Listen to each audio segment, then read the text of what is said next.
on y croit. Et un, Gaza à faim. Et deux, cessez-le-feu. Et trois, nous on y croit. Et un, Gaza. Et deux, cessez-le-feu. Et trois, nous on y croit. Et un, Gaza. Et deux, cessez-le-feu. Et trois, nous on y croit. Et un, Gaza. Et deux, cessez-le-feu. Et trois, nous on y croit. Merci, je crois qu'on le tient celui-là. Donc on fait par Hakima qui va prendre la parole pour la France Insoumise. Hakima. Hakima. Pas pour la France Insoumise. Pas pour la France Insoumise. Je sais très bien. J'interviens au nom du collectif Liberté pour la Palestine. En 2005, un génocide est en cours et la France regarde encore ailleurs. À Gaza, c'est l'horreur.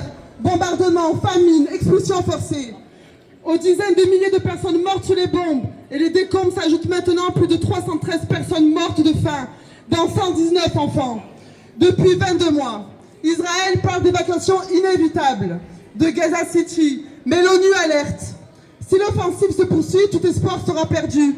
Ce n'est pas une opération militaire, c'est une déportation déguisée, une catastrophe planifiée. Et l'ONU, elle déclare, elle alerte, elle constate famine avérée et crimes de guerre.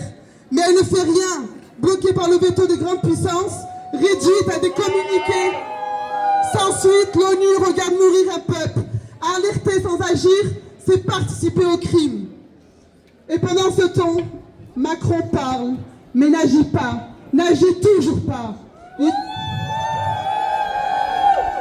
Il dénonce une catastrophe en devenir, comme si ce n'était pas déjà une catastrophe, comme si Gaza n'était pas déjà ravagée par les bombes, la faim et les expulsions forcées. Depuis janvier, seulement 292 Palestiniennes et Palestiniens ont été évacués vers la France. Une goutte d'eau face à des centaines de milliers de vies piégées. C'est dérisoire. Et dans le même souffle, Macron annonce qu'il reconnaîtra l'État de Palestine en septembre. Mais il continue en même temps de livrer des armes à Israël. Reconnaître la Palestine tout en armant son bureau, c'est reconnaître un cimetière. Tant qu'il arme Israël, ses mots sonnent creux, sa parole.